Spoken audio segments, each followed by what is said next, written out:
Hello， 大家好，我是甲友共薛峰。今天在2020上海宝马展，在我身后有一台虚工的设备。为什么要讲这台设备？其实并不是说要讲虚工，而是说在整个展场上，我看到了现在有很多挖机厂商都不是主要的讲的是挖机整体设备，而是全部又带了一些新的特殊工具，有夹木器，有那种4瓣抓的那种东西。然后今天呢，我就根据这个车就讲一下。现在呢，在我们这个行业，很多工矿呢，其实已经怎么说呢，都已经饱和了。但是现在这种特殊的工矿，其实是还有很大的市场。就拿我身后的这台车，直接出厂自带了这个夹木器，但是是机械式的，还有一种360度液压的。然后这个车呢，它带了宽链板，也带了侧护栏这些。其实整个是运用在林业去伐木的一些工况，而且这台车还带了拖车钩，在这里我们可以看到整车的前防护网，然后包括原车自带的这种夹木器，机械式的夹木器，包括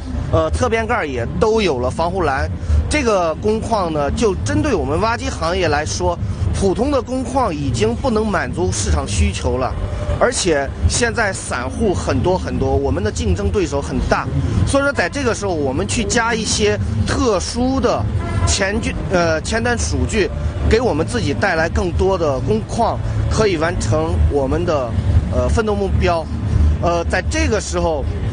包括夹木器也好，任何一种前端数据都可以给我们带来更好的收益，并且在这个时候真的是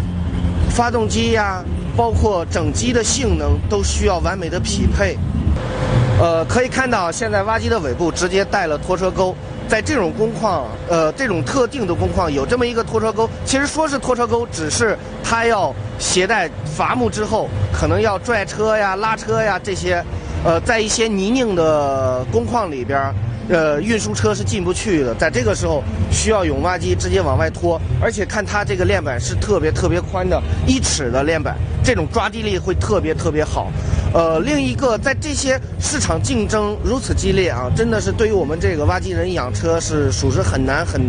在这个行业，现在就包括我北方，可能南方以后也需要。我认为现在真的是，散户很多，包括环保茶，包括工地茶，搞得我们真的是很难经营。所以说，在这个时候，我们真的需要去创新市场。在这个时候，我们需要有更好的设备来完成我们去打市场、打江山。而现在，之前我朋友那款虚工155DK 康明斯的发动机是国3，而且现在已经在研发国4的发动机，而且我相信，在运用国4发动机之后，我们的市场可能会更好拿一些。